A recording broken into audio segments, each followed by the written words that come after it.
Welcome, friends, to Tanked Up, the podcast about video games and beer. I'm one of your hosts, Ben. It's episode 395. Yes, and I'm here with Aadil. Hey! And Lucy. 5 till the big 400. 400 celebration that we have been planning for weeks.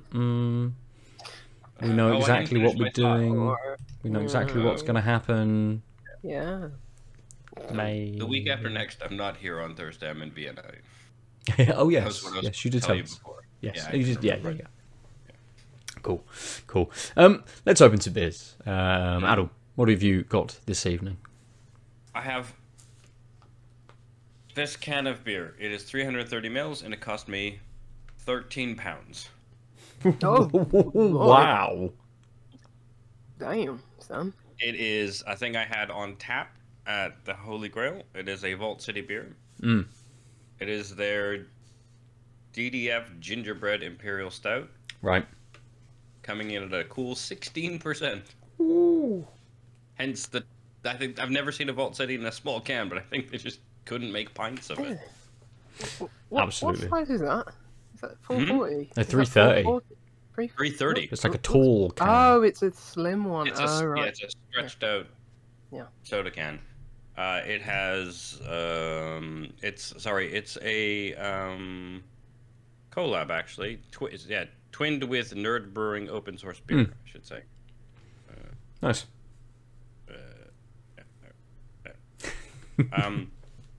Yeah, I really liked it, and I had like one of the last pints off the keg, and I was like, you know what? They have cans. I'm sure it's just as good, but also,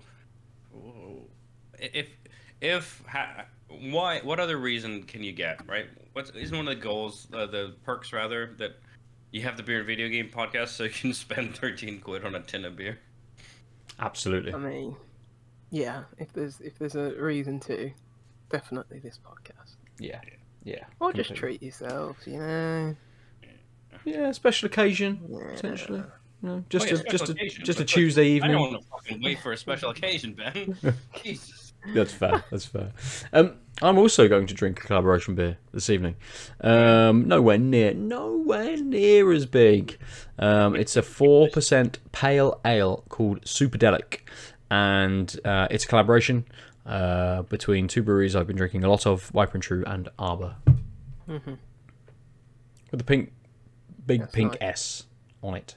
Yeah, for Arbor.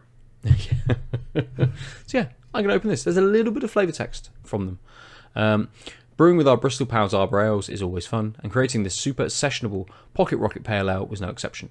Our two expert brew teams co-developed a hazy, smooth beer that's a showcase of the beautiful New Zealand hop varietal Superdelic.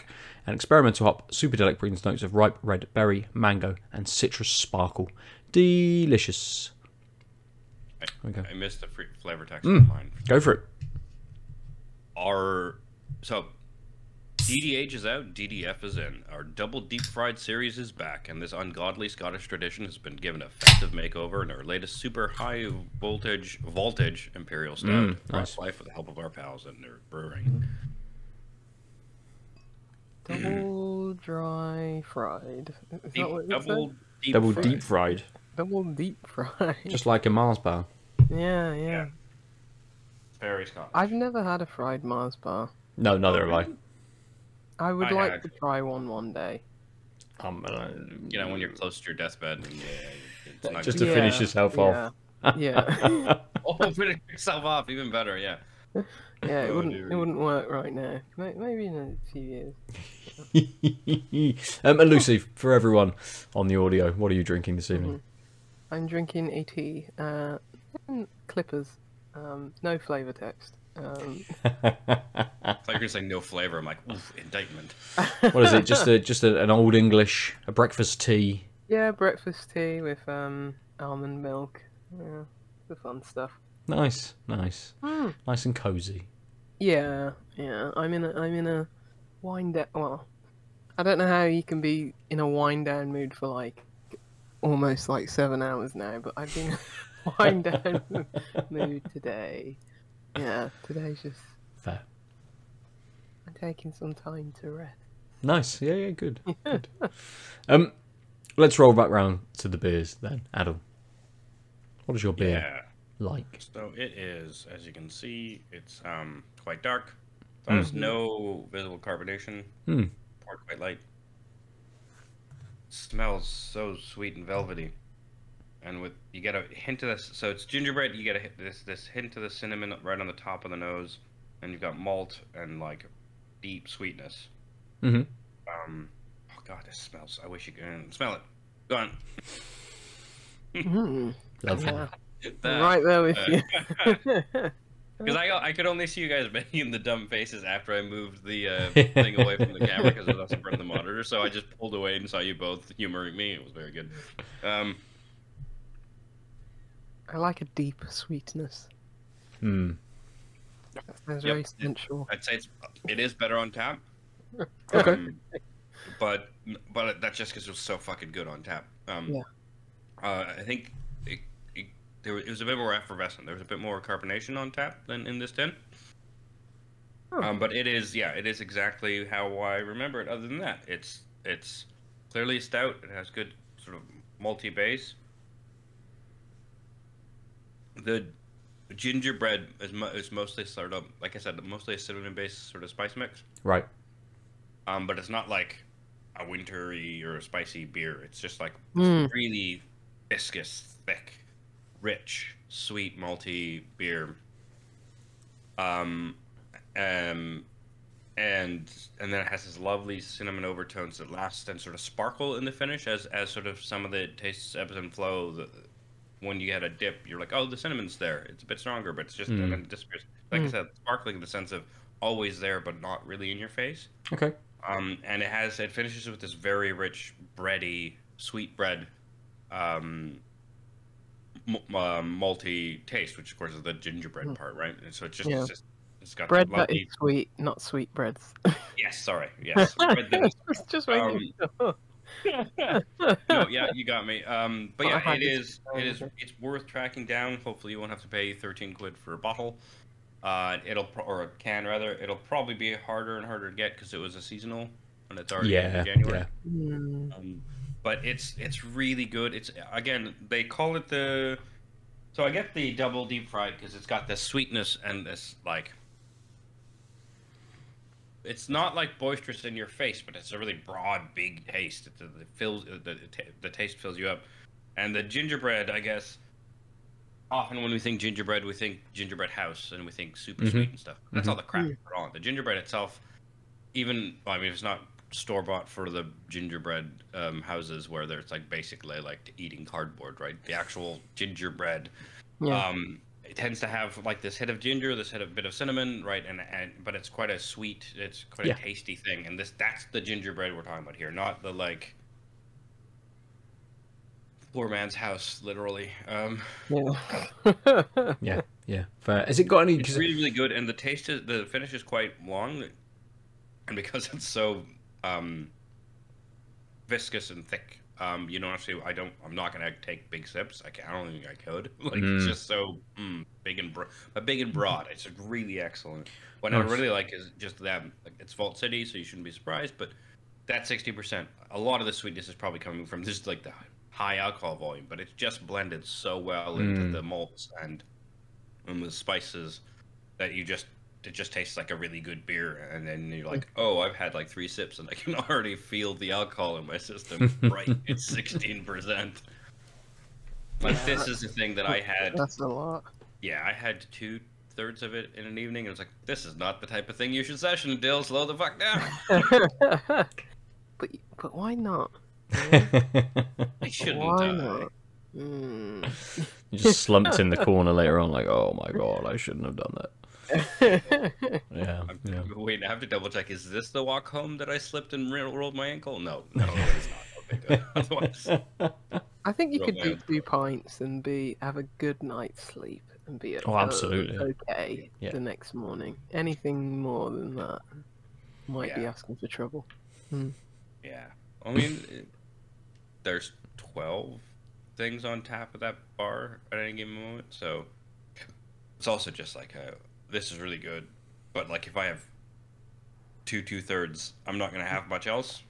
The opportunity cost of choice choices there because it's taking the place of like 3 other things. Yeah. But Anyway, sometimes really you good. just gotta give that opportunity cost to the stout, man. Sometimes Yeah. you just have to do that. Yeah.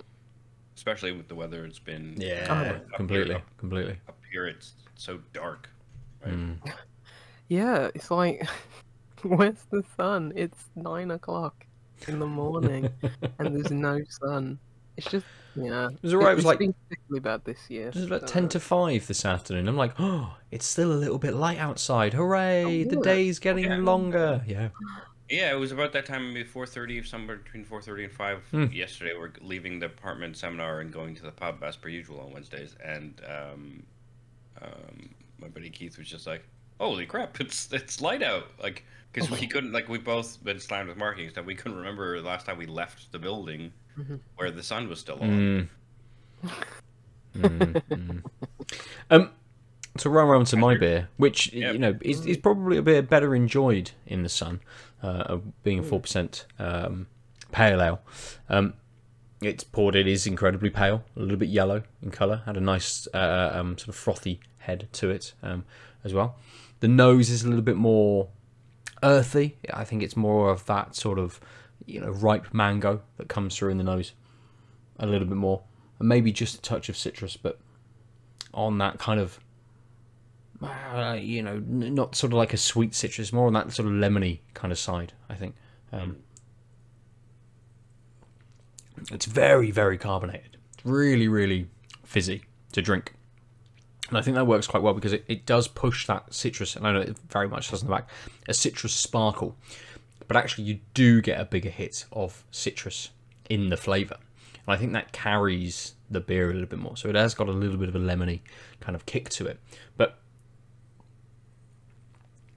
if this was maybe just that slightly riper mango, I know there's some berries in there as well. I can't quite, ripe red berry. I can't quite pick that out quite yet. But definitely getting a lot of the mango, but that sort of citrus just sits that little bit higher and kind of it just is a through line for all of this. And that mango then gets a little bit kind of danker and deeper towards the end. It just bitters up very slightly, kind of almost coalescing with that sort of lemony citrus to become just a little bit, not mouth puckering, but just a touch bitter and a touch sort of kind of almost tart. Not too much, really, but it is just more, maybe a bit more zesty. It goes from sort of a lemon flavour into a bit more of a zesty kind of pithy kind of bitterness towards the end. And it feels like it would be a good summer beer, but I think it's equally just as good if you want something sessionable kind of now as well. Something that you can sort of have kind of in the afternoon without breaking a sweat too much. It's 4%. It's really light. Anyone doing a low alcohol, kind of January as well, this could be aimed for them. But it does feel like a bit of a bigger beer. The mouthfeel is a little bit lighter. It's a little bit more wet, a little bit more watery. So you can definitely tell it's more of a pale than something a bit bigger, something like an IPA. Edging towards sort of 6-7%. It's a lighter beer. It just has a nice big flavour to it. So big thumbs up, because we're almost of the camp of any beer should just have a lovely bitterness to it all towards the end. Doesn't matter what kind of beer it is, just chuck a bitterness in there and you'll be absolutely fine. Yeah. And this has that, so it works very, very well. Fantastic. But it's going to go down a little too easily. Yeah. I would think. Good. So a little bit of a change up from what we normally do. Normally we just sort of spend the next hour ranting about games that we've been playing. But I know all of us have been on a bit of a, we've not had a huge amount of games to talk about. So before we launch into our games, let's talk about some headlines. Let's talk about some of the gaming or beery news that's kind of collated through the week. And I'm going to let you lead on this, Aadil, because you've put a couple of I know you didn't know this. You put a couple of links and things in the Discord channel. One of which I think you very much wanted us to discuss potentially, but there's been a couple as well recently. Yeah, and also I can't look at them on my screen because it will kill the video. Right. for Oh, well, everybody as well. Yeah, let's start with the one I had flagged before the news of today, and I think they both are linked because they're both about finances and accounting in the game industry, really. Yeah. What I was thinking of was the fact that Insomniac, so leaked information from Insomniac showed that their net revenue of a bunch of their games, and so Sunset Overdrive, which launched on October 28th, 2014, for Xbox One, and then has gone to the PC since, has made an entirety of $567. That's nuts. That is absolutely nuts, isn't it? And that and listeners, that wasn't Ben cutting me off where there was more words to be said, like million or 1,000 or 100,000. Nope. Yeah, $567. And I mean, that's incredibly crazy given that it's such a fun. It's a really fun game, and it got culty status and it hit the PC. So I thought, obviously erroneously, that would mean that like it must have done not gangbusters but reasonably well on the release on the Windows. But what I really wanted, I didn't dig into the leak, but like I would love to see if we have information of just how much it lost. Like just before it came out on the Windows, was it like so fucking far in the hole that even though the Windows was mildly successful, that was just withdrawing it out, or like what the hell happened? And then the other thing is is this like Hollywood studio accounting, where like Star Wars hasn't made like $1 yet or whatever? I was super curious about that, but yeah, I just figured I'd bring those up. And This makes me like it even more. I mean, that's like the cost of a Xbox One, a launch Xbox One at the time. So adjusted for inflation, yeah. Yeah. I love this game. It's so good, and it does have that cult status. Was it a Game Pass game? Game Pass wasn't around then. Yeah. Okay. This is 2014. Jesus. It was a long title, wasn't it? Or, that can't be 2014, surely. 10 years ago. I guess. Yes. Wow. Which is why this is even more shocking. This game has made $500 in 10 years. I mean, yeah, they would have had to recoup a lot of dev costs and stuff like that. So, hey, profit is a profit. I could easily see this being the marketing, right? They really market. I remember seeing marketing for it, right? So they might have just spent a lot on marketing, and so that's not. So their net profit is post marketing and dev costs, right? So yeah, exactly. So and Insomniac are a pretty well oiled machine at this point. So it's probably just didn't do as well as they hoped to. It was on a single console for most of its lifetime. I think it was just before its time. Like everyone likes Spider-Man now. It's like the movement in Sunset Overdrive was, I think, better. Better, but as good as this. Just as fluid, and it was doing different things, and it was a new IP, which also doesn't help for the money. Maybe they could have made Resistance 4 made some more money. I don't know, but it's. I mean, I'm glad Insomniac are in a better place doing better things now, but it seemed like it was a launch pad for them in a strange way, where it's like, look, we can make decent, colourful games.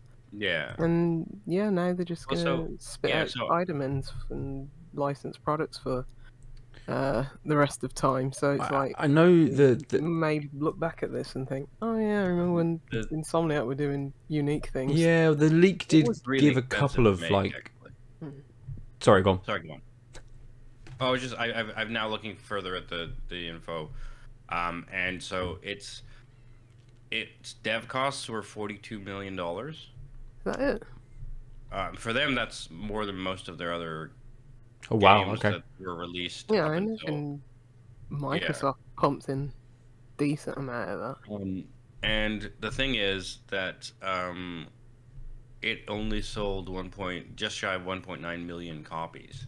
Oh, that's Wow. Like, there's no Yeah. shell game involved. Like, literally, then you do the maths, and they basically made the same amount by Yeah. now.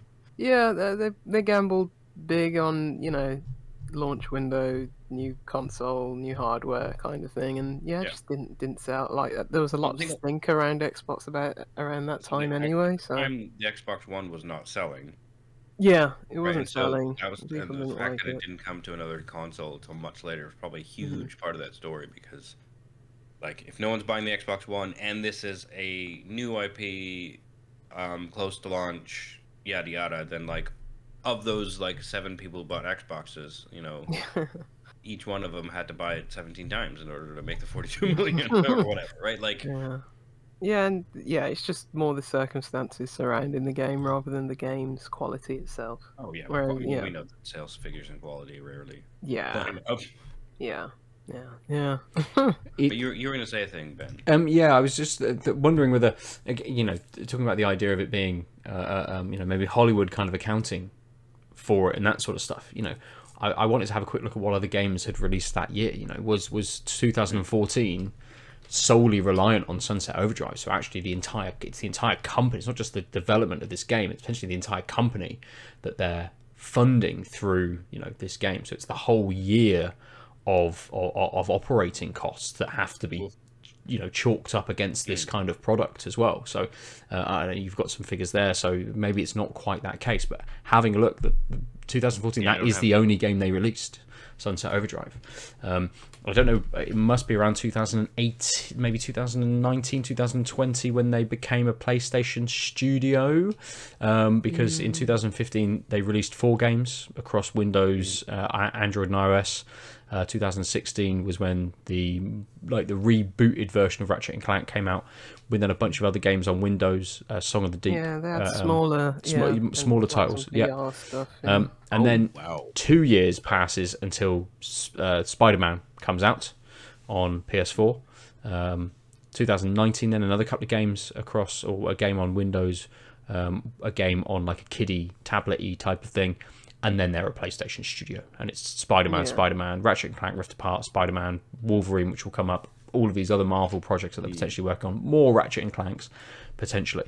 But it's interesting that those years before the PlayStation acquisition, that they've got a bunch of, quite a broad range of games that have kind of been developed, whether they've done financially well or not.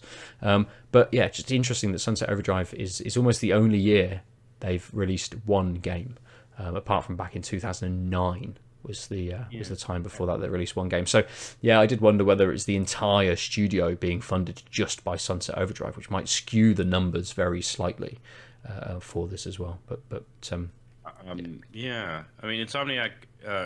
Like the year before though, they released Fuse, which made nothing. Yeah. $0. It costs, so their dev cost, according to the table that was leaked, is 36 million, and they sold 317,000 units. That's it. Yeah. Wow. So if there was Hollywood accounting, it would be like probably because I'm thinking, because Fuse came out in 2013 and Sunset Overdrive, so like some of the dev costs they might have been hoping to like offset. I don't know how they do their accounting. It should be everything should be on the books, so that 36 mil of Fuse is only to do with Fuse. But we all know there's things that are not as clear cut, right? If that was But that's a 10 bad couple years, of years for that company, right? Yeah, if that was 10 years into the future and they're in 2023, they would have shuttered. Yeah, absolutely. They Yes. shuttered Yeah. and killed at least 3 extended family members of each developer. Yeah. Yes. Killed Sorry, the that's 10 years from firstborn. now. Sorry. Oh, I'm just extrapolating on the curve. Like, fire you before Christmas? Hell no. Like, you're oh no, they're worried about being fired before Christmas because they're family. Get rid of the family. Nothing to worry about. Great. They can come to work 24 hours a day then. Perfect. yeah. Sleep We under don't your want desk. to pay them, Ben. We are firing them, but we don't want the Oh, bad yes, PR that's of true, them yes. saying I can no longer afford gifts for my family or whatever. It's like, wow, colder families. This is definitely tech reasoning 101. Brutal. Yeah, that's where we are now. It is, and following on from that, there's another sort of bigger news story as well. Yeah, right. So you want me to talk about the other one now? Yes. The slightly more the Rami Ishmael tweet as well. Yes.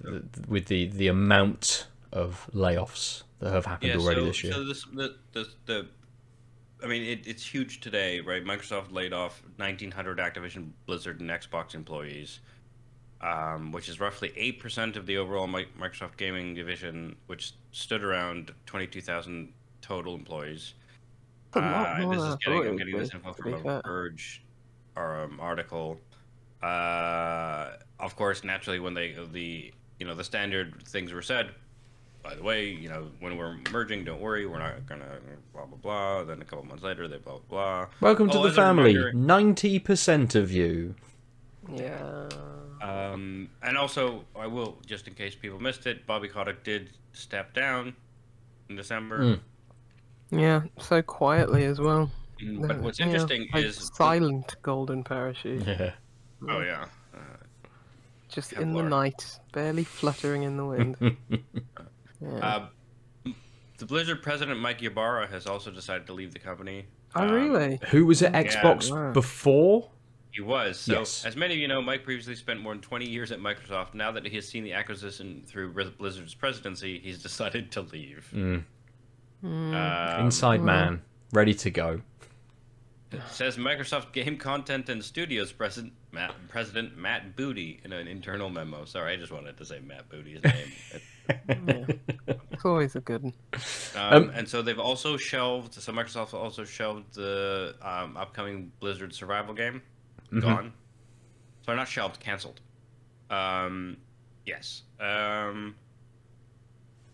this is amongst the big layoffs that Microsoft in general, not just in gaming, had last year, which was around 10,000 affected employees. And it's capitalism's got a capitalist in a really dumb way. So Rami Ismail's tweet was I just ran the numbers, and it's good. It's worth Googling it. You'll probably find this because there's thousands of retweets or whatever. But with today's Activision Blizzard Microsoft layoffs added in just 25 days of 2024, we're already at over halfway to the total layoffs of all of 2023. That is to say, 5,600 people in games have been laid off in the 25 days of January, and 10,500 were laid off in 2023. To what end? I mean, for what purpose? Money. But it's not like, oh, we don't have any money, so we can't keep the company going. Well, considering Microsoft they're not as those margins. Yeah, considering Microsoft as an entity are now a $3 trillion corporation. As of sometime like Q3 or 4 last year. It's nuts.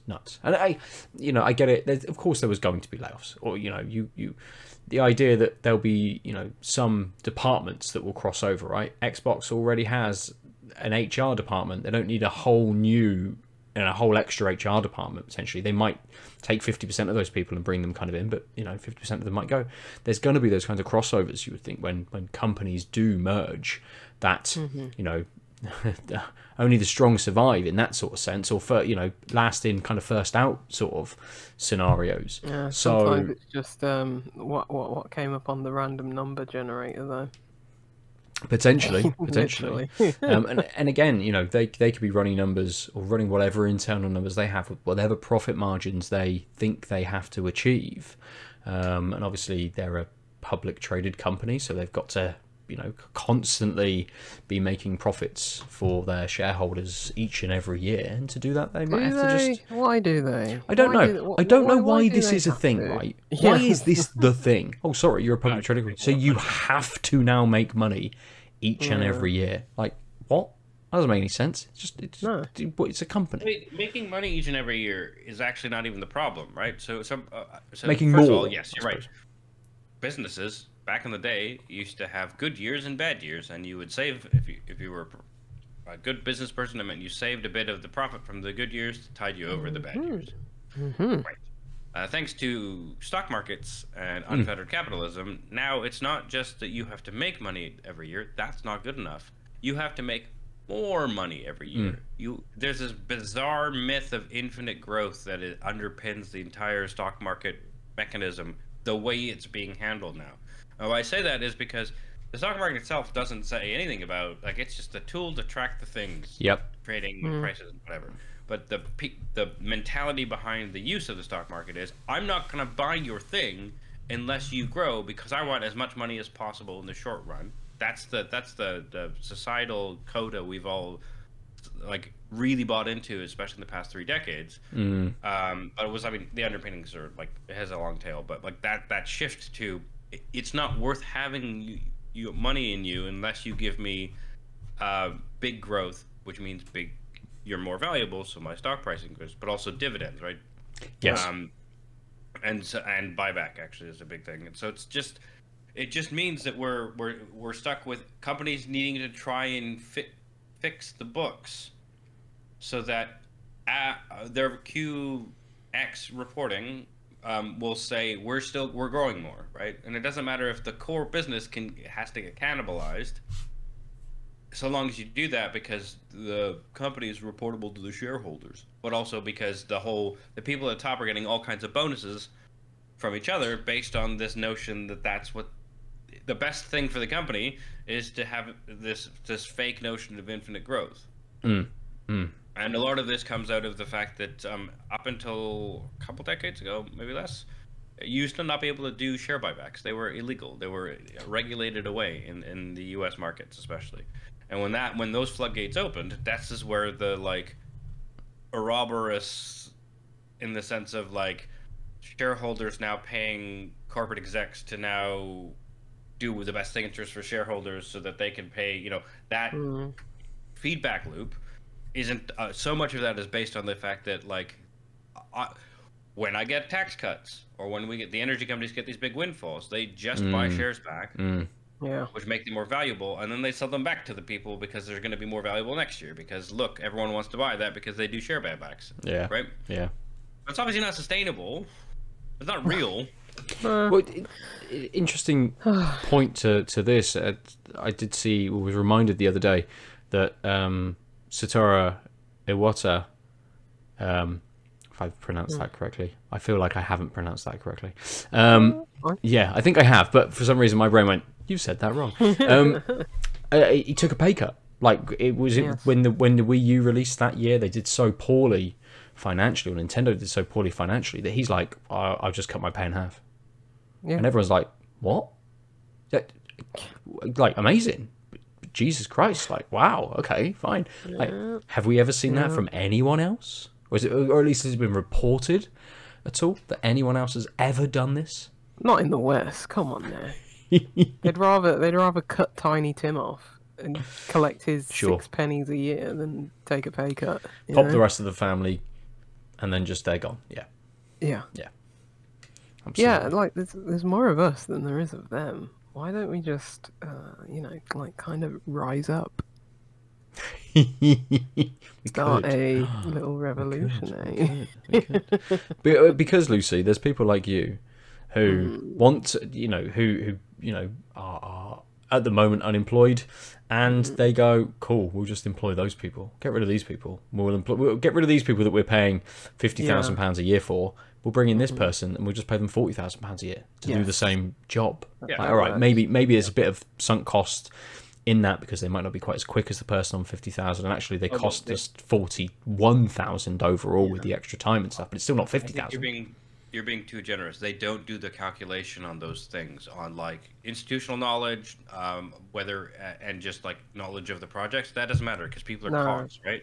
So they might do a calculation based on years of experience, but also they really just view people doing thing at the same time. But this is like, the games industry figured this out better than a lot of other ones, right? Because Activision Blizzard used to be the best at this. They would cyclically fire their entire dev staff they would hire you on salary as if it was a real job, but then basically treat you like temporary contract workers. So when the project was over, they'd fire everyone because we can't do it anymore, and then they would hire desperate people from who didn't get picked up that project cycle, or from Ubisoft, or from wherever. The constant churn of people just moving between companies. People are just so happy to have a job because they keep getting fired every couple of years that they'll keep themselves at that 30, 40 grand, even though they've been in the industry for 10 years. And if they were in the same company, they'd never get away with keeping that level of qualified staff at 10 years, at 30 grand in 10 years. But also,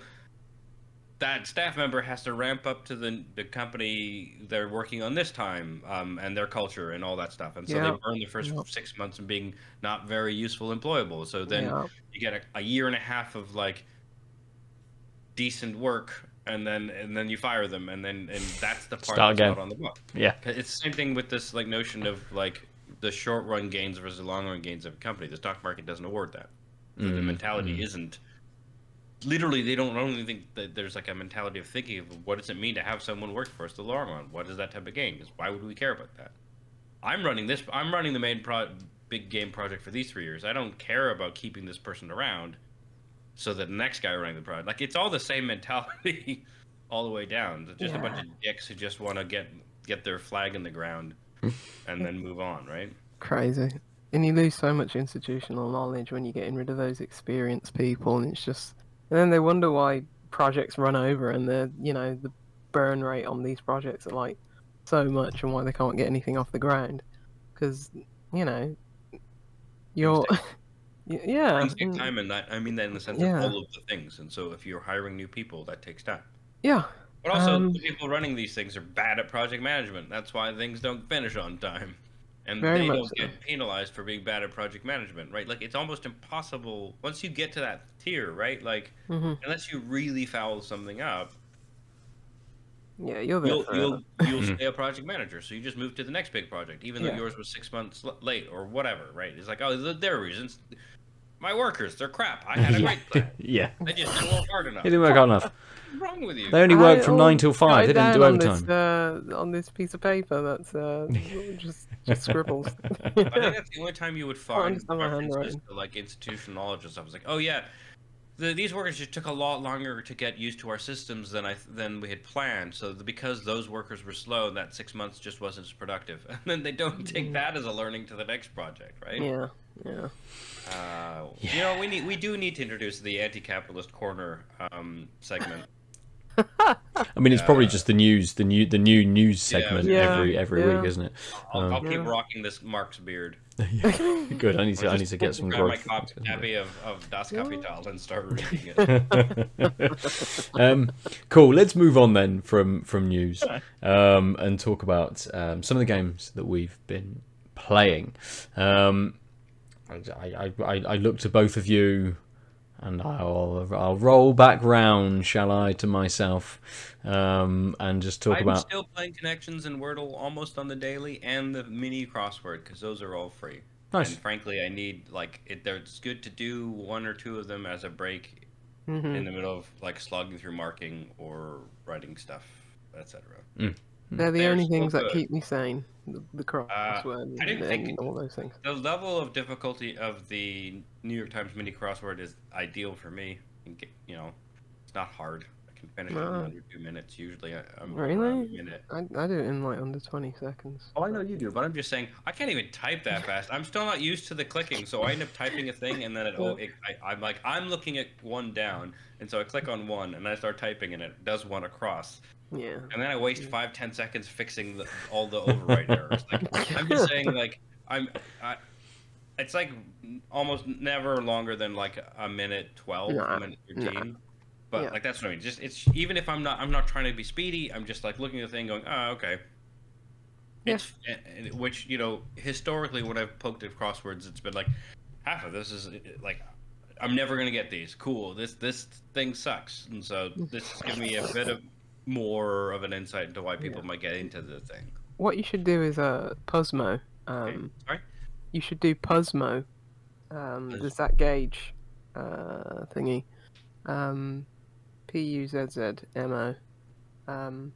I don't think you still need invitations. Maybe you can just go on it. I can always invite you. Yeah, well, that's how you told me. Yeah. Their crossword is a bit bigger. It's very much in the style of like the New York Times. Once you kind of like get the idiosyncrasies of the editors on New York Times. But yeah, it's usually a lot smaller. Then I don't think they have like a set difficulty like the New York Times ones, and like the New York Times ones gets progressively harder throughout the week, and then on Sunday it's a bigger puzzle. But I Even think the minis that go on the website. what was that? Even the minis that go on the website. No, I don't think those have a difficulty. There's always the ones on Saturday for the minis are just a little bit bigger, but they're not. I don't think they're any more difficult. But yeah, Puzzmo. Like I just have a free thing. You can get a subscription. Tell me about it. It was not open. Okay. Is it open? Oh, it's okay. Brilliant. And yeah, I just do there's a few puzzles like you got Really Bad Chess. It's a lot of the Zach Gage older games, like Really Bad Chess and Type Shift. I usually do the flip art, the crossword, and the type shift. If I find time, I'll do. It's just basically rotating some pieces so they all fit into this like rectangular grid. It's pretty simple. It's just something to click on, really. Just a mindless diversion. I'm now on the page and I'm like, I don't know how these games work. Type shift is basically you've got what are those things called? Like the oh gosh, those rotating. Oh god, what are they called? Is it cryptograph? Is that what they are? That's a thing. Yeah, the rotating like cylinder that like. Yeah. You rotate. There's like a spool of letters. Yes, it's basically that. And just having to use up all the letters. And what else is on there? There's stuff that is behind the paywall. And they bring things out in beta to the people in subscriptions, and then they'll roll it out if it's any good. But yeah, I do like 3 or 4 on the free version of Puzzmo each day. Just an extension of like if the puzzles on New York Times don't satiate you enough, then I mean, I might bulk at doing this because I don't need to do more games at work. It's just a nice like mid-morning, finish the emails or whatever, and then it's like I like my brain is needs something. ADHD, right? Dopamine. Yeah. Give me something quickly so that I can keep working. So my worry is with too many of these potential things, like there was a time where I was doing Loodle and Wordle and Quadrille and Wordle. Yeah, it gets and a then bit it was like, much, oh, yeah. actually, this is like a half hour of dumb shit bull, right? Yeah, and it like I had them on startup on my Google Chrome, and it was like, okay, now my Chrome is beginning to churn even slower because it was like 19 different tabs, and it's like, okay, no, we got to start cutting some of these down. Do this one, close the tab. Do this one, close the tab. Do this one. Yeah, some of them don't even. I've just cut them from my life because it's like, ooh, I can have the New York Times on one tab and Puzzmo on one tab, and that gives me enough. And I would say, in fact, I want to shout out the New York Times is nice because there's a few games there, so I can have it as like one of my shortcuts on my Google Chrome homepage, and then just be like click. Yeah. And then I can do one. And if I don't want to do it anymore, I don't even, because it's not a shortcut, I know I can just close the tab, which is really good for me. Oh, it's a Perry. He wants to live. You got Theme just lounging there, just lying there like a log. Like, I know this song and dance well. I'm not used to Ben having to do it. There we go. And he's out. Yeah, there's this, the only one that's really left on like my Wordle clone Let's say derivative. cycle. Yeah. Derivative. Like Wordle is not a Wordle clone. It's No. a Wordle No. derivative. But yeah, this is actually really good. It's called Guess the dot game. That's the URL. Guess the dot game. And it just shows you a screenshot of a video game, and you've got 6 guesses to guess it. And hours. I'm remarkably good at this game, which is, I don't know why. I can't put my finger on it because there's a lot of games that I've never played, and sometimes I know very little about them, but I can still. Oh, it's got autofill. That's very handy. But I can still pinpoint it. Like, I don't know anything about Final Fantasy VI. I've never played Final Fantasy VI. I shut off when you two talk about Final Fantasy. So it's like, how do I know that this screenshot's from Final Fantasy VI and I can get it on the first guess? But yeah, they have a Ko-fi. I sent them like $2 or something because I was just like, oh, this is cool. And they've got like, you can play all their archive of games and. Oh, that is handy. And I was like, this is neat. I don't know what today's one is. It's this one annoyed me because I knew exactly what the franchise was. I got the franchise straight away. Yeah, and it tells you in your guesses, it'll come up as yellow. If you there we go. I've got it with guess 2. Franchise. Yeah, yeah. Well, it is a very Ben game. But the thing is that it's like you got all the sequels there as well. I was like, oh come on, which one is it? Yeah. Let me go through the whole franchise now. But so yeah, it's more specific than yeah, simply just. Oh, number 6 is a video. Genre. Oh, is it? Yeah. Yeah, number 6 is a video or something. Yeah, of the game itself. Yeah. So yeah, I got it on. I got it on go number 2. Gives, you know, the synopsis of the video game at the bottom, which hey. Maybe you lot should start reading those because it might help you with the with the quiz. With the quiz. Yes. So let me talk about a game. Only a short conversation because we've talked about it before. Hidden Through Time 2. But we'll have a little bit of a chat about that, and then we will get to our quiz hopefully. To bring that in for the end of the episode. So. Hidden Through Time 2, Myths and Magic. I have been playing it on PlayStation 5. It released today, so end of January. And as with Hidden Through Time, I've been playing it with Evelyn. It's a great hidden object game for kids. It's so very easy to play. I liked the first one. I thought the progression through, and I think similarly with Hidden Through Time 2, the progression through each of the levels kind of getting a little bit bigger, having a few more things to find on each level as you go through, within each of their kind of categories, works quite well. You're never on a level for kind of too long. I think I found with Hidden Through Time 2 that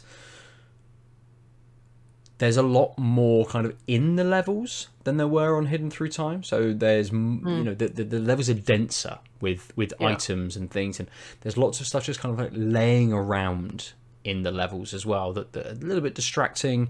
You're like, why? It wants me to find these 5 things, but the ground is littered with toys or balls or something else random that's a little bit distracting from kind of what I'm sort of trying to find, but it has a lot more interactivity as well with the levels. So there's lots more. I can open up this thing and find something that might be in it.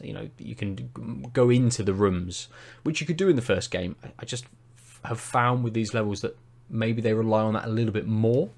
And with the changing of either sort of time of day or the season as well, the weather that's kind of happening, that they rely on going into spaces that little bit extra as well. So you might be able to find this thing during the day and it's outside. The next thing you have to find during kind of the nighttime, but you think, well, okay, it makes sense that it's the nighttime and that's the thing. It makes sense that it would be inside kind of somewhere. So there is a bit of a logic I think, with the things that you're kind of trying to find. Yeah. But it's a logic that I can work out, but it's not necessarily a logic that Evelyn has been able to sort of work out quite yet. And she's like, why is this inside? And I'm like, well, because it's raining outside. So this book would be inside. It's not outside getting soaking wet. Those kinds of, not that that is an actual example, but it's that kind of little bit of logic behind some of the things that has made this very easy for me to find stuff. And I think if it was just me playing, I would be blitzing through these levels quite quickly. But playing with Evelyn takes longer, but it's more fun because it's fun to sort of have a look at the little dioramas that are happening kind of across the levels, the characters that kind of repeat across these sorts of things. It's fun that there's this kind of Monsterverse 80s style to some of the levels. And Evelyn's like, why is there a witch in this school? And I'm like, because there's a witch in this school. It's fun, right? And she's just like, yeah, it's cool. And then there's this snowman, and then there's this dragon, and then there's all these things. And she's really enjoying kind of like the aesthetic to it and the tone of it and that kind of stuff. And it is very fun. It's a really fun hidden object game. I don't think it does much more than the first game. No. Yeah. If you're looking for a, very big shift or change from game to game, you're not going to find it. No, and it's interesting with the amount of DLC that came out for the first game. That this kind of like the next step up was that kind of changing of state, I suppose, for a level. So it's not you get 5 objects. 2 of them might be find them in the daytime, 3 of them might be find them at night, or find them when it's raining, or something like that. It's not cool. You found these 5 items. Now it change the state of the game and find the 5 items again, and they will be in different places because of the logic of how things work. It's now raining outside, and it's a storm, or it's the winter or something. So these things are all in different places. Changing the narrative of what's happening in each of those levels just a little bit more, rather than just this thing is here at this time. Press a different button and find this thing, which is always here at this point. You've just had to press another button to get the game to change to being rainy rather than being sunny, and now that thing is here. Not a huge amount more sort of shifts within those levels, where the kind of characters are and those sorts of things. One of the early levels, I think, is the best example of that, where a bunch of people are on an island and they're trying to eat an egg, but they've stolen it from like a dragon or a big eagle or something like that, and at night time that is sat on top of the hill, and everyone else is like hiding within the level, but the base of the level is exactly the same. It's just those characters have moved around a little bit, so suddenly like, oh, the thing I'm looking for wouldn't be around the campfire because everyone's moved. So has someone taken it with them? Is it hidden with somebody else? And is it that kind of stuff? So there's a little bit of narrative to kind of take you through, not just with the actual narrative that's leading you into each of the levels, but with the items themselves. And I think they could pull on that just a little bit more for me, and I think it would get me slightly more invested, rather than just being like, cool, we found that, right, move to the next level.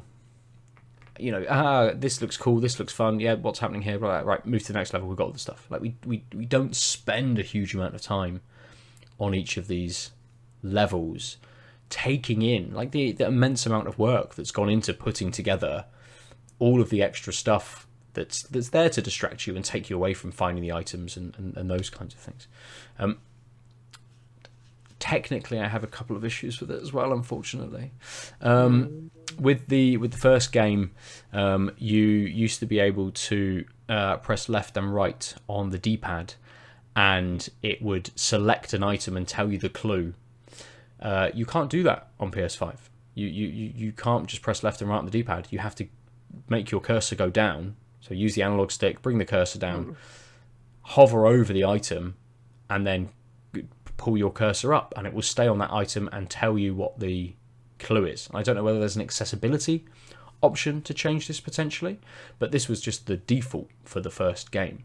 Whereas now we're having to go all the way down, click on the next one, and then come back up into the map with that clue kind of still active, rather than just being able to go, cool, we found that, press right, hit the next one, and that's the next clue that we're looking for this item. And the other one is that we find they've got to double click a lot on the items. It seems you've got to be slightly more precise in this one than you did in the first game. This, and that's fine, but it's getting a little, especially for Evelyn, when she'll oversail very, very slightly, not very much at all. You know, she's getting really her kind of, I suppose, fine motor skills, the finesse she has with a control pad is getting better and better. But even still, she will oversail it very slightly, and it won't pick it up. It might close the thing that it's in. You know, if it's in an item that's in a chest, it will close the lid of the chest instead. And she's like, for fuck's sake, you know, in her mind, she doesn't say that, but you know, you can tell that she's just like, oh, she's getting that little bit frustrated with the game when it's doing that kind of stuff. And she will click on something, it doesn't trigger it. She won't move the cursor. She'll click on it again, and it will pop up. And I'm like, is it part of the game that you don't have to necessarily double click on an item, but it's just the layering of stuff that's happening, of the objects and the assets in there doesn't quite align very well. So there's a little bit of an issue. I struggled with it. Yeah. What did you play it on? I played it on Steam Deck. Okay. And it was definitely a bit finicky. Double clicking on things. So didn't actually play it on desktop. I don't know if, you know, mouse on there is any better, but it doesn't seem like that would you know, completely eradicate the issues. It just seems a little bit more finicky, which is a shame. Yeah, absolutely. It's a game we're going to keep playing, because we've done maybe 10 of around 30-ish kind of levels, jumping between, you know, the different things. We haven't finished all of the levels in the first game, and I think that is a bit of an improvement with this game, that kind of the 4 different themes that they have are kind of all open to you straight away. The first game seemed much more linear in its kind of level progression, that you started, you know, because it was, that one actually tracked through kind of time, so you started really early on and then moved, you know, from, I think it's Egyptians into medieval era, into the Wild West, and kind of through, that you unlocked each level as you found items. Whereas this is much more like, cool, if you just want to jump into this 80s style theme, yeah, go for it. You don't have to worry about kind of unlocking all of the previous levels until you get to that point. So that's quite a nice touch. Even if the first game had that openness to it, it's much more apparent with this, just with the UI, the way that they've styled the kind of menus and things like that. For this game, but it again, like the first game, it looks great. I love this kind of cartoony style. It works well for this kind of game as well, without it being, you know, too much of a pixel art style to have to hunt through kind of items and stuff. I like the cartoony kind of nature of this, and again, which is great for Evelyn. I think she really likes kind of how bright the game is as well. It just, you know, draws her in that a little bit more as well. So it's a game we're going to keep playing, but it's probably not something I would just pick up by myself now and play through. So yeah, middling thoughts, I think, on it. I think it needed to do maybe a little bit more to push what it is as a product past the first game, for this to be like a hard recommend for me. Like if you played the first game, it's more of that basically, and you can probably buy the first game and all of the DLC much cheaper than you can get the new game for as well. So you'd get a lot more content, a lot more out of just buying the first game and all of those DLC packs, I think, than you would do from picking this up now. So Yeah. Lucy, I don't know whether you went back to it at all after we kind of initially No, talked not about it much, last year. No. Yeah, I think it was that finickiness that made me want to stop playing it on Steam Deck and try it on something else. But story of my life, I haven't played anything this year, so not even close. That's fair. That's fair. Yeah. Cool. Should we wrap up the game talk there and potentially finish the episode out with a quiz? You mean wrap up the game talk, but keep on gaming? Yes. Very good. Very good. Yeah. It is a game. Are you set up, Lucy? Are you ready for us? I mean, given the Lucy's given a similar notion of that game on this whatever, I've already lost the name of it. Game, the guess the dot game, and Oh yes. I got the franchise on my first guess, but I don't know any fucking Wipeout games, man. It autofilled. I'm like, I don't know, Pulse, Fusion, sure, click, 3. Oh, I got it, yay! Guess 5 or whatever. There's no way in it. Like, it's giving me different screenshots. I'm like, I've played. I don't think I've really put. Like, I think I've played a Wipeout game at someone's house once for like 20 minutes. Right.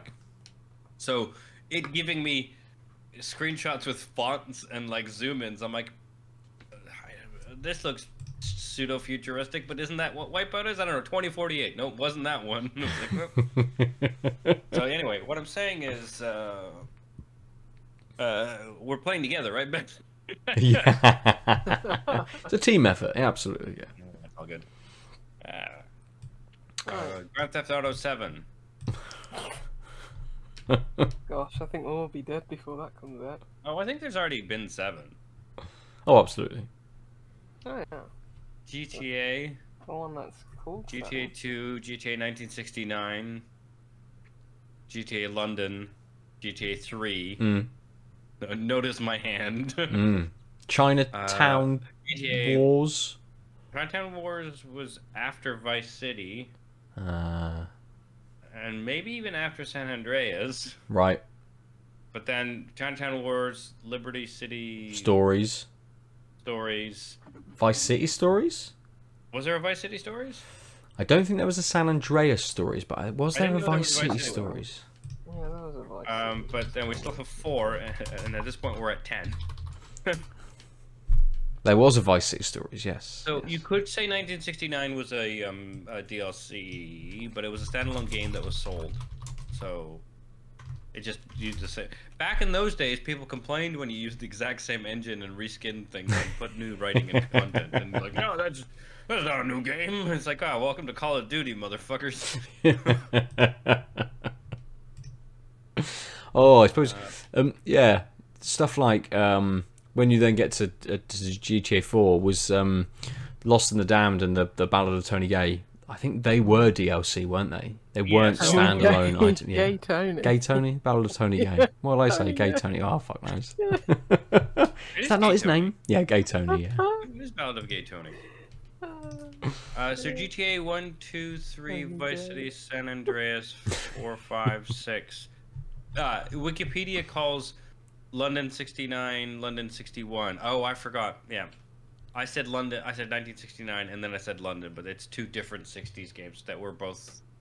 Right. I know 1969, I had to spend money totally on the floppy disk for GTA London 1969. I didn't get to buy I didn't have to own GTA to run it. No. The same one, I remember having the London for PS1. And it was a completely separate game. Lies and slander. These are expansion packs. No, Lost definitely and not. Damned and Ballad of Tony Gay are also listed in the expansion packs. But then you have the handheld ones, which is GTA Advance, which is probably I would consider a port. But then Liberty City, Vice City, and Chinatown Wars. Chinatown Wars is the one. Yeah, so there was the Vice City Stories. They're handheld games that also got PS2 releases, 2 of them. Chinatown Wars never came out on the PS2, but did come out on the PSP. That was a DS game originally, wasn't it? Legitimate compilations and remasters. But that's 1, 2, 3, 4, 5, 6, 7, 8, 9, 10, 11, 12. And then if we count the Londons together, that's 13. And if you leave Lost in the Damned and Battle of Gay Tony, because I do think they were DLC. Yes. Yeah. But we're still at 12, counting GTA 6. GTA 6 would be the 12th. Yeah. Yeah. You know what the next one's going to be, right? It's going to be Grand Theft Auto bracket 2030 bracket, because it's Grand Theft Auto reboot of the franchise, but now we all have to name it by the year because there's already a fucking game called Grand Theft Auto. I don't think. I know there was a little bit of a through line with the 3 through 4 or 3 Vice City and San Andreas, right? I don't know whether that it's the same kind of universe as such. I don't know whether 4 featured in that as well, but I think there's a little bit of crossover of some characters from 4 and 5 as well. Not necessarily characters that you can do anything with or talk to, but characters that might appear, within the kind of universe of that. But I don't know where they chunk those things through. But yeah. Oh, I forgot that GTA 6 is obviously slotted to only come out for console first, because they always do that. Yes, they do. I am not interested in that. Yeah, I don't know anymore. Is GTA like a day one pickup for me? Maybe GTA 5 wasn't a day one pickup, but I had the FOMO. Mm. And then I ended up buying an Xbox and getting it, I actually think, right? Like before it came out on Windows. Right. But like It'll be day one for me. GTA 6? Yeah. Do you have? Because you already have the right. So I don't have one of the. I don't have a thing that'll run it, and so it's like for it to be day one, I need to like get a console. That's past my PS4. It's on PC. Yeah. And it's like I don't think that's gonna happen. But also the trailer was like semi-interesting, but I don't know. I watched a video essay on like. A couple actually on like how Red Dead Redemption 2 showed that Rockstar hasn't really improved their notion of gameplay really in the last 10-15 years. No. So the narrative was really good, but like the dissonance between what you have to do and what you can do, right? So like you can role play yourself as a cowboy and skin all this crap and blah blah blah, but like none of that, most of that stuff didn't matter. Like you didn't have to donate to the camp. If you just did nothing, the camp would be in disrepair and it would have no negative gameplay aspects. And a lot of the like stuff in Red Dead that was like neat minigamey stuff or like great for world building wasn't functionally like a thing. Like it didn't have. There was no negative impact of not doing it. So what's the point, right? Yeah. Yeah. And when you look at like the dissonance of like, yeah, the same thing with GTA 5, right? Like sometimes killing people if it's in the plot, then like even the open world and the missions often conflict because they want you to do the mission in a certain path, or even the way you trigger missions has to be the way that they've written it. But the whole point is it's an open world, so if I get to the place, the mission should trigger. Like that type of stuff hasn't changed. Yeah. So, like, yeah. After reading that, I was like, oh, that is actually why I didn't like GTA 5. Like, outside of the fact that I didn't really care for like the storyline wasn't great, I didn't really bond with either of the 3 main protagonists.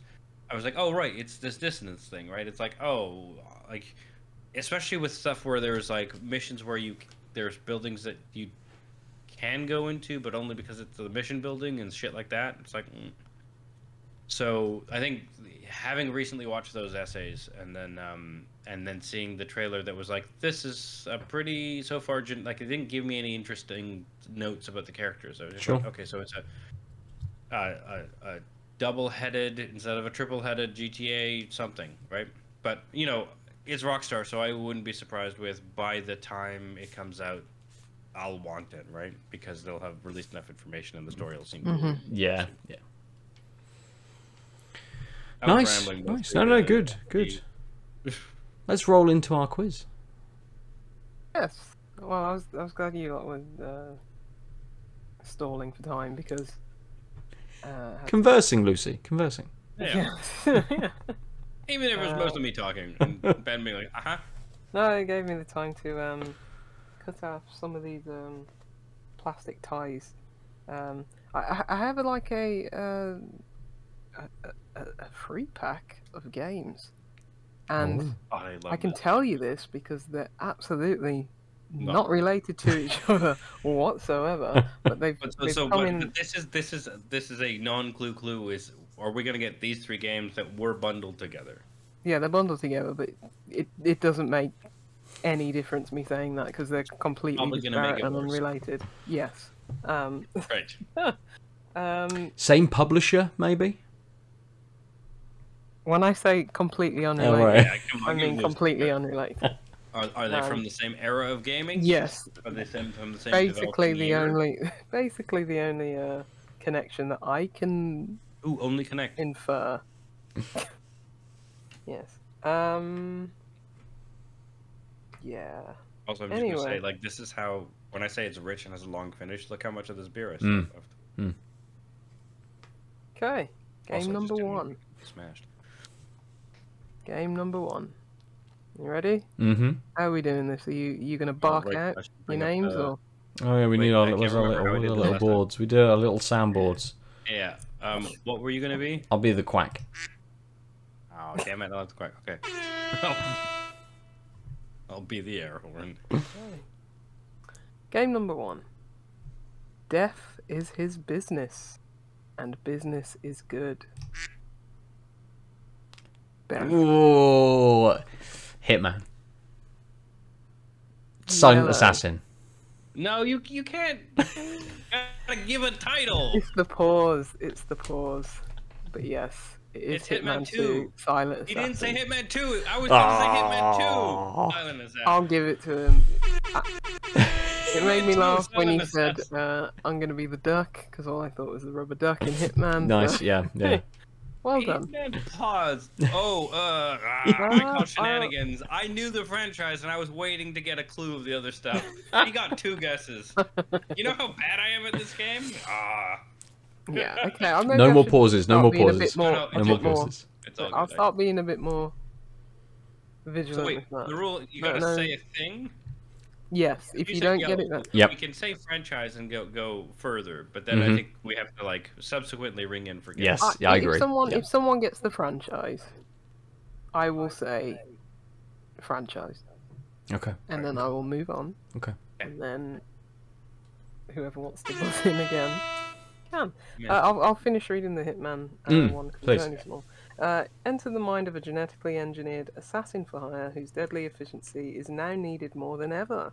Lured back into a global ring of deception by a twisted Russian crime boss, he must kill not only to make a living, but to continue living.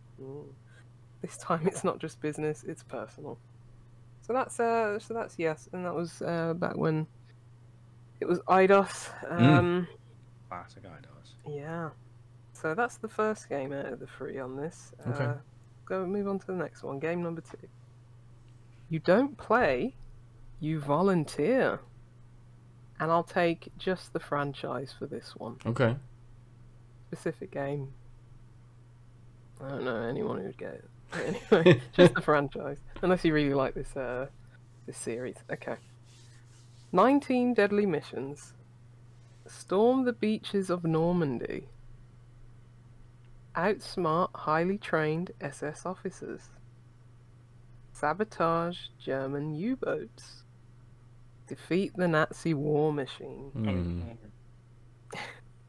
Outgun hundreds of Nazi soldiers. Hundreds. Like Arma 2? No. It's just not the Arma franchise. Yeah. No. But fair play to you for also guessing the numbered armored game. Right. Sorry, so it was hundreds of Nazis. Hundreds of them. Yeah. Yes, hundreds. Yeah. Hundreds of Nazis. Yeah. Fight alongside battle-hardened allies. I'm just laughing because this could be any game. Absolutely, this is completely. Sorry, just like look, there's been enough. I will get a franchise out the way. War game number 1. Yeah. Master OSS training. Penetrate enemy strongholds.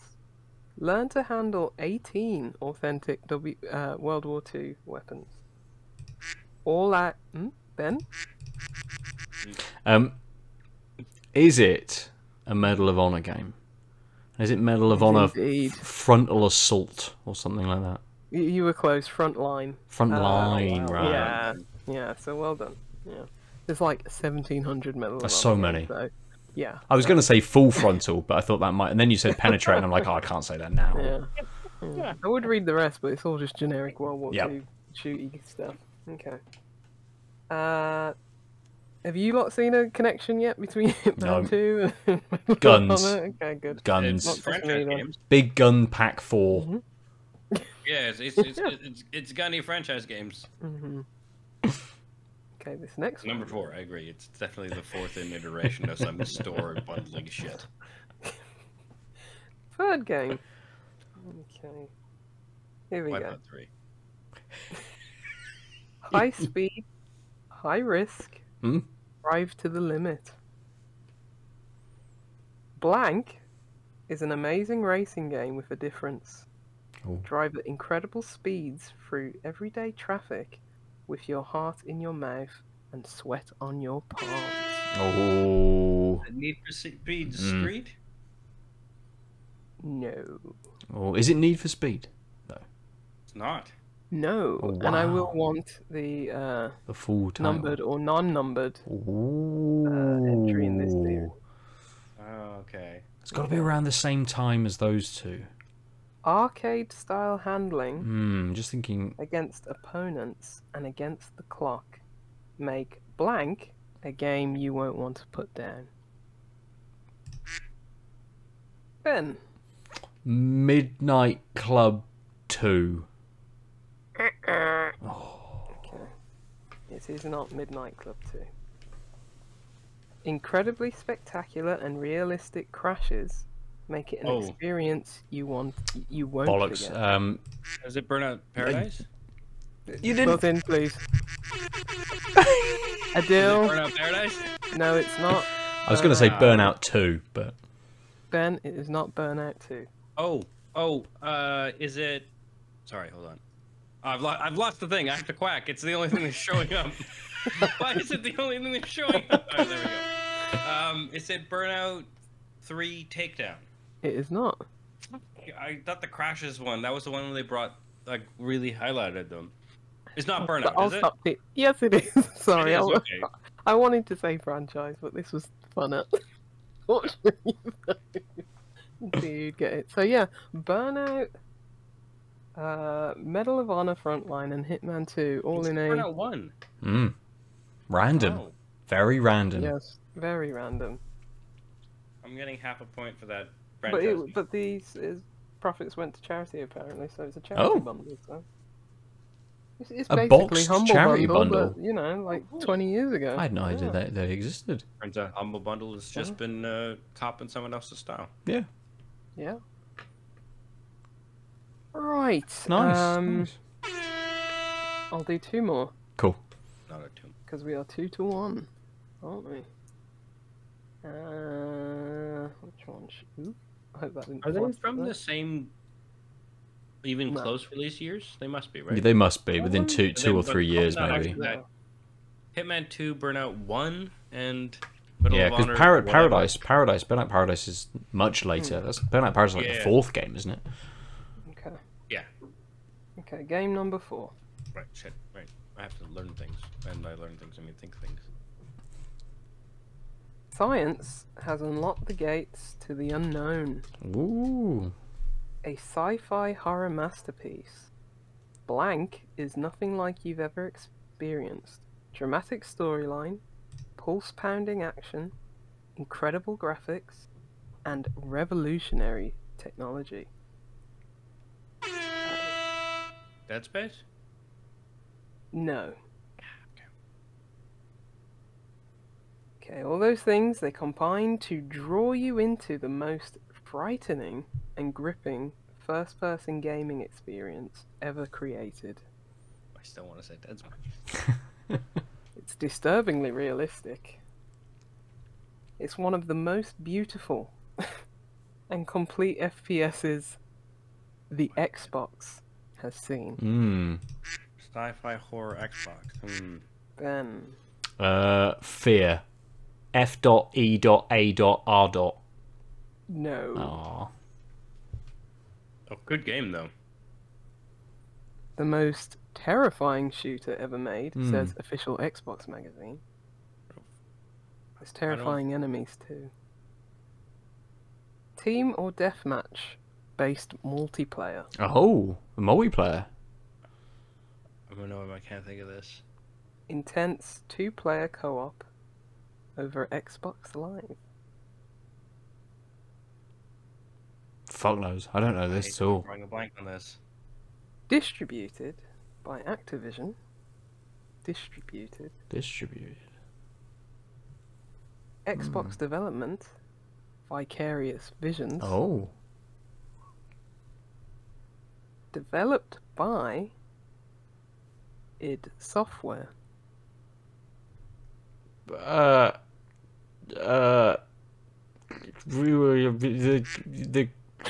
Quake Ben. reboot? No.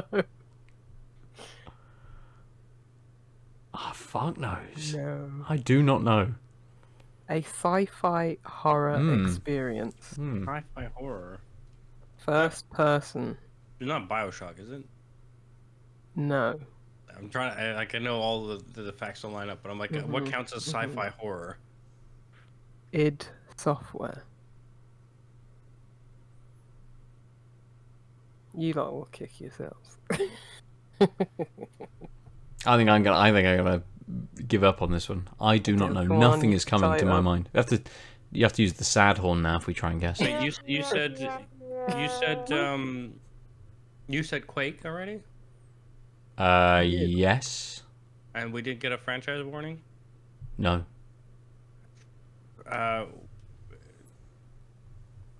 Was Doom 3? Doom Eternal? Was that Yeah, one of the... Doom 3? Yeah, okay. I'll give it. I was like, which is the one that brought in co-op? Doom 3. Okay, yeah, there we go. God, I had no idea Doom 3 had a co-op. I went through Doom and you said co-op, and I was like, it's not a Doom game. And then I was like, no, wait, there was.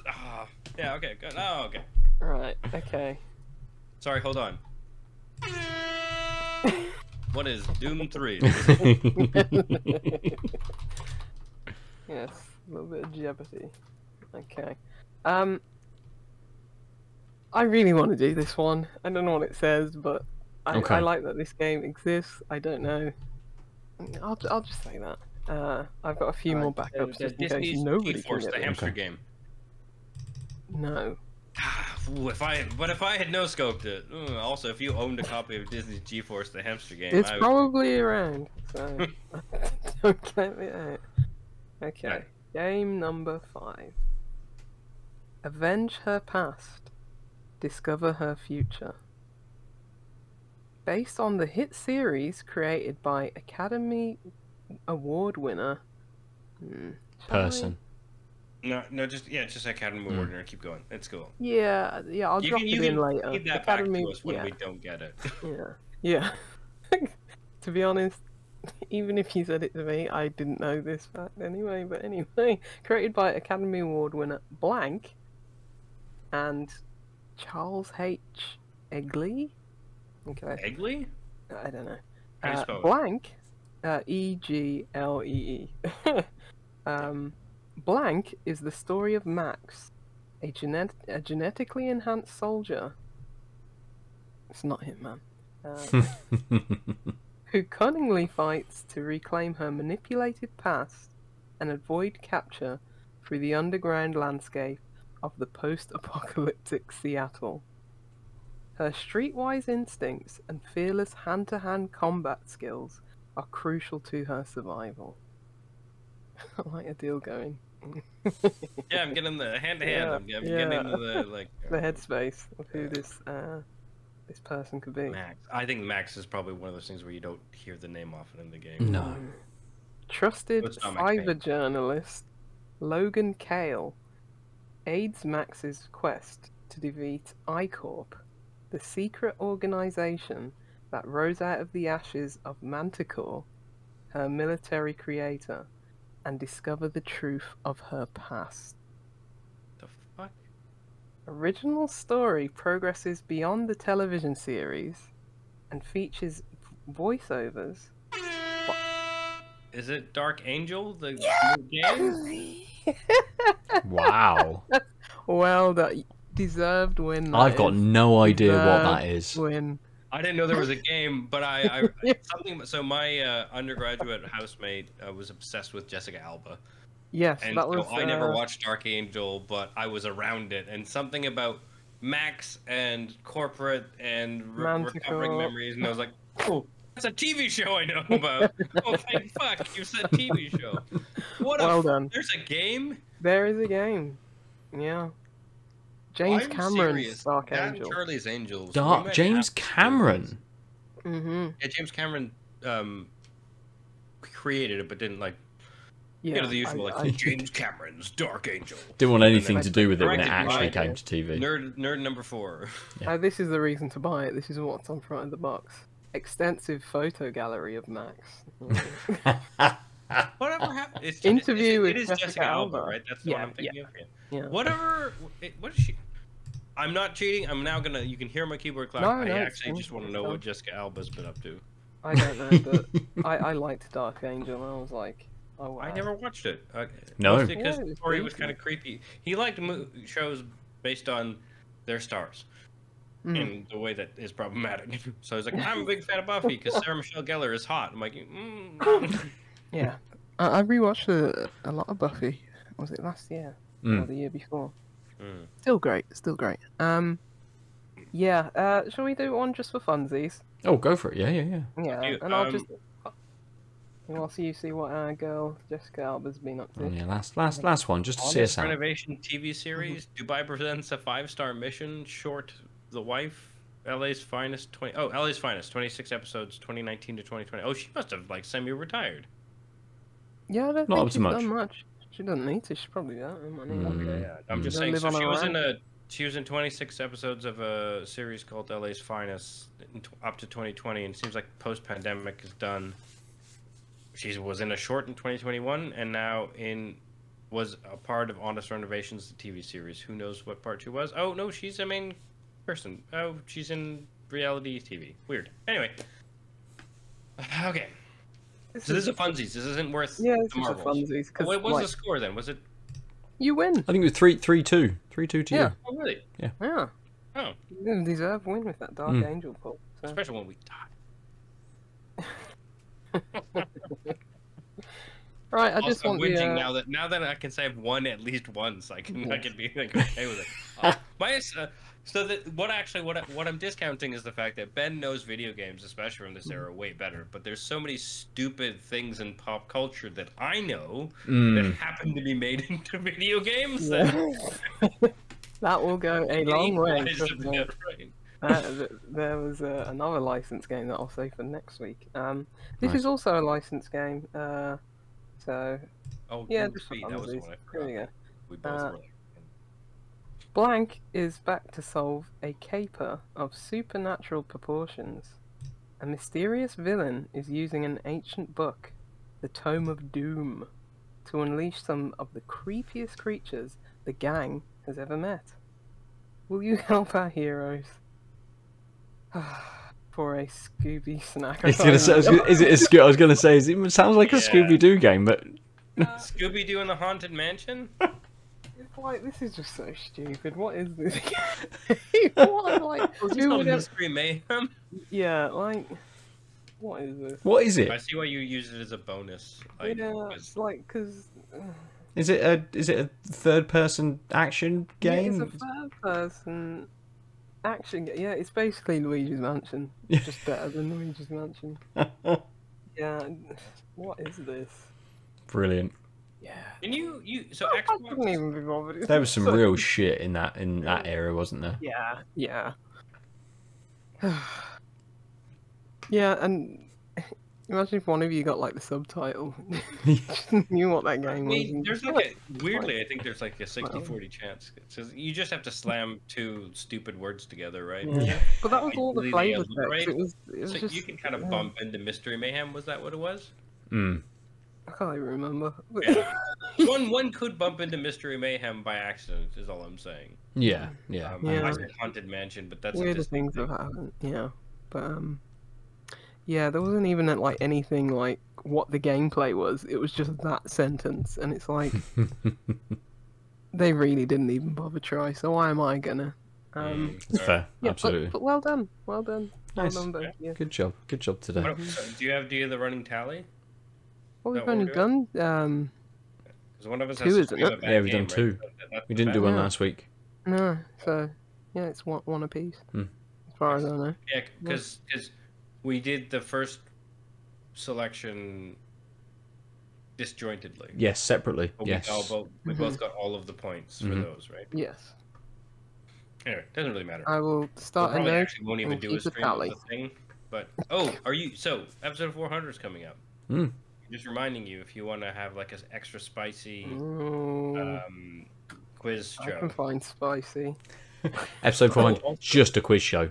That's it. We're just going to do this for like 2 hours. I'll get the most obscure game. Just get So it would slowly take 2 pissed hours. and just I think if more absurd. So we should. I mean, we don't have to do this online. We can probably wrap up the episode. Yeah, but good we idea. talk about like whether we get a guest, and then the guest can play in as well on the extra spicy quiz show.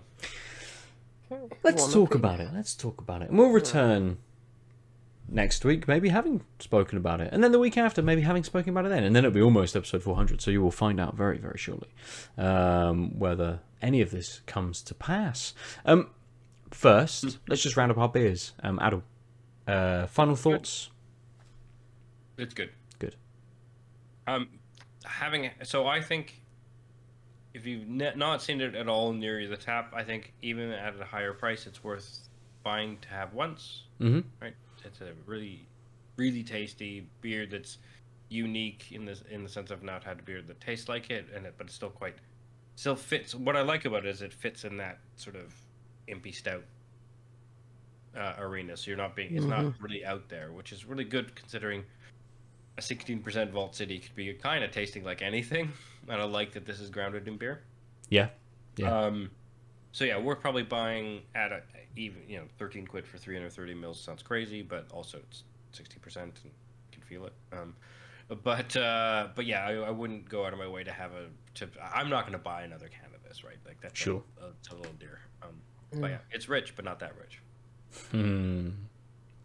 Nice. You mean to say it's rich, but I'm not that rich. Yeah. Okay, let's try that again. It's rich, but I'm not that rich.